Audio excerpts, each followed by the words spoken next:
Aminado ang Presidential Anti-Organized Crime Commission na kalat pa rin ang pogo sa bansa sa kabila ng matinding kampanya laban sa mga ito. Ayon naman sa PNP-CIDG, kailangan ng mas maraming puwersa dahil masalimuot ang problema sa pogo. Narito ang agenda report ni Francis Folve. Habang patuloy ang pagtugis ng mga otoridad, tila nananadya at patuloy rin ang operasyon ng mga tinatawag na guerrilla type pogo sa bansa. Kaya lang, kung dati 10 hanggang 20 lang ang laman ng operasyon, lumobong muli sa daan-daan ang mga nahuhuli. Lately, medyo maramihan yung mga nahuhuli natin. So, parang we would like to recategorate them. No? So, parang hindi na sila mga guerrilla eh.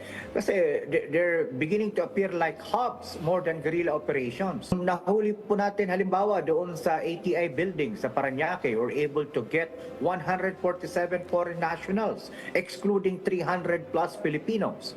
Yung dito naman pong ikinasa nating operation kasama ng LGU ng Pasay, dito sa may One Wheels condominium, dito sa malapit sa Asiana, we were able to get 401 foreign nationals. So, medyo nakakabahala. Ibig sabihin nito, talagang marami pa talaga sila rito. Sa Metro Manila, nakasentro raw ang operasyon sa southern part. Kaya karamihan sa kanila, parokyano ng mga casino entertainment centers na matatagpuan sa lugar. Kapag yung kanilang mga boss ay halimbawa nire-relocate sila sa mga lugar na malalayo dito sa southern parts of Metro Manila, umaalma po ang mga yan. Ayon sa mga impormasyong aming nakukuha, sapagkat ayaw nilang nalalayo sa mga lugar na merong mga casinos. Sa programang On Point ng Billionario News Channel, inamin ni PNP-CIDG Chief Nicolas Torre na masalimuot ang problema ng pogo kaya hindi pa nila ito tuluyang nasasawata. It's a multifaceted problem that needs a multifaceted response. Una nang sinabi ng CIDG-NCR na nakatuon na ang kanilang puwersa sa pagsupil sa kumalat na mga pogo. Kaya sa palagay ni Torre, sapat na ang puwersa ng gobyerno sa ngayon para tuluyan na itong pulbusin.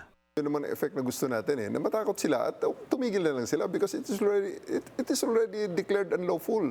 It was already outlawed by the President. So sumunod na lang sila because nakita naman natin kasi ang epekto. Napakasama naman kasi na epekto.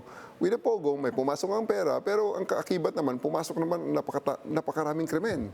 Well, look at one recently, sir, yung binatilyo po na kinidnap. Yeah, that's... And they're all saying it's pogo-related too. Yeah, that's one. May mga time na kidnapping noon sa yung previous years. Ang kidnapping is 2.5 na eh. So, human trafficking, pagkatapos, at saka yung abuse, yung white slavery, Right. napakarami, sex trafficking, andun na lahat eh. So, it's really drugs, kasama na ron lahat. So, money laundering, kaya ka tayo nag-gray list eh. So, butin lang, kalalabas natin sa gray list. Ayon naman sa PAOK, umabot na rin ang rogue pogo sa Visayas at Mindanao, kaya ito ngayon ang tinatrabaho na rin ng mga otoridad. Para sa agenda, Francis Folve, Billionario News Channel.